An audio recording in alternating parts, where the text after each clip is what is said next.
मुझे लगता है कि भारी संख्या में वोटिंग टर्नआउट है और ये टर्नआउट दिखा रहा है कि लोग जो है कहीं ना कहीं इस क्षेत्र में बदलाव चाहते हैं। शुरुआती घंटों में कुछ शिकायतें थी, कहीं पे जो है मशीन स्लो चल रहा था, कहीं मशीन काम ही नहीं कर रहा था। मैं उम्मीद करता हूं कि ईसीआई जो है जल्द से जल्द इसको रिजॉल्व कर देगी और लोकतंत्र का यह महापर्व जो है उसमें भारी से भारी संख्या में लोग हिस्सा लेंगे और इस क्षेत्र में परिवर्तन होगा। भाजपा वाले अभी क्लेम करते हैं कि 400 पार और कह रहे 300 सीटें जीत चुके हैं। बधाई हो उनको, तो जीत ही गए हैं तो घर में बैठ जाएं, टेबल लगा करके क्यों बाहर बैठे हुए हैं बूथों के।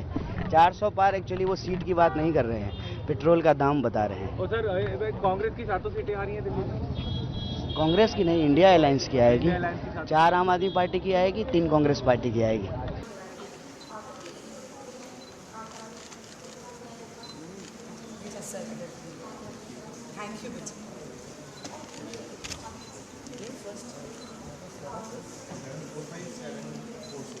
क्या लोकल जो आपको क्या लगता है नॉर्थ ईस्ट दिल्ली में जो वोट हो रहे हैं क्या हमारे साथ बात करने के लिए मौजूद है मनोज विकास के लिए, विरासत के लिए?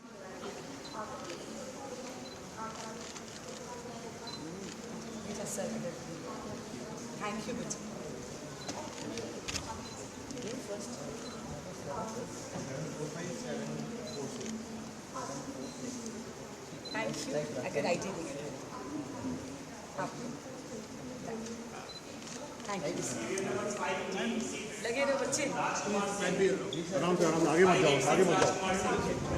नमस्कार सर, कैसे आप? पापा आपसे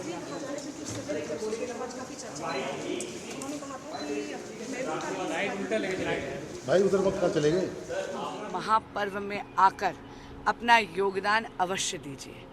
आज सुबह सवेरे आशीर्वाद लेने आई हूँ झंडे वाली माता का और बस इसके बाद जाके अपने पिता के साथ जाकर मतदान करने वाली हूँ। मैं दिल्ली की जनता से करबद्ध प्रार्थना करती हूँ कि आज गर्मी को झेलकर आइए बाहर, क्योंकि ये दिन राष्ट्र के नाम है। ये चुनाव विकसित भारत का चुनाव है, ये चुनाव एक सशक्त भारत बनाने का चुनाव है। आइए और सबका साथ, सबका विकास, सबका विश्वास और सबका प्रयास, इस मूल मंत्र को आत्मसात कर एक प्रगतिशील भारत, एक विकसित भारत, एक सशक्त भारत के निर्माण के लिए अपना मतदान करिए। धन्यवाद।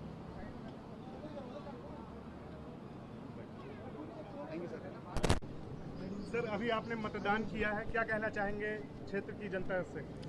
देखिए, लोकतंत्र का सबसे बड़ा पर्व चुनाव होता है और आज हमने अपने वोट को डाल के, मैं अपनी पत्नी के साथ, अपनी माता के साथ वोट डाल के आया हूँ और उस कार्य के लिए जिसको बाबा साहब अम्बेडकर ने बहुत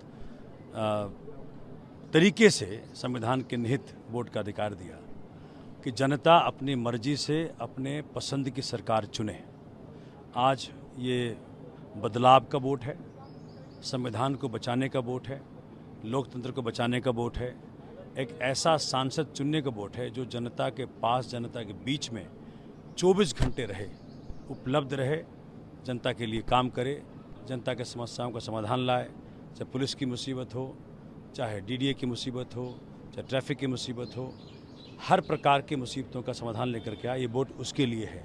ये वोट उसके लिए है जो दिल्ली की समस्याओं को सदन में उठाए, जो दिल्ली की समस्याओं का समाधान लोकसभा में खड़े होकर बातें रखकर समाधान लेकर के आए। ये वोट उसके लिए है। वोट इस बार उसके लिए है कि जो बेरोजगारी की समस्या का समाधान लेके आए, जो महंगाई की समस्या का समाधान लेके आए, जो वुमेन सिक्योरिटी को सुनिश्चित करे, जो सुनिश्चित करे कि इस देश के अंदर महिलाएं सुरक्षित हैं और हर प्रकार से सरकार उनकी सुरक्षा करने को बाध्य है। देखिए, मैं तो ये कह रहा हूँ कि भाजपा के पास आज कोई मैटर नहीं रह गया। 10 साल में भाजपा अगर कोई काम की होती तो काम गिनाती 1, 2, 3, 4, 5। भाजपा जो है इस वक्त ऐसी परप्लेक्स मूड में है, ऐसी बदहवासी में है कि मोदी जी कह रहे हैं कि इंडिया गठबंधन को वोट दोगे तो तुम्हारी टोटी चुरा के ले जाएंगे। अभी कोई स्टेटमेंट है प्रधानमंत्री के स्तर की, टोटी चुरा लेंगे, बिजली का कनेक्शन चुरा लेंगे, भैंस चुरा लेंगे। और ये तो डिफ्लेक्ट करने का तरीका है कि भाई आप बात नहीं करना चाहते कि मणिपुर में जो हुआ उसके ऊपर आपको शर्मिंदगी नहीं है, जो कर्नाटक में हुआ, जो आपने एक रेपिस्ट के लिए वोट मांगे उसके लिए आपको शर्मिंदगी नहीं है, जो महिला पहलवान साथियों को धरना देना पड़ा अपने न्याय के लिए, उसके लिए आपको शर्मिंदगी नहीं है। आप आज बदहवासा में हैं, आज आप निराशा में हैं कि देश परिवर्तन के लिए, देश ऐसे सरकार के लिए वोट कर रहा है जो इस देश के अंदर महंगाई का, बेरोजगारी का समाधान लेकर के आए।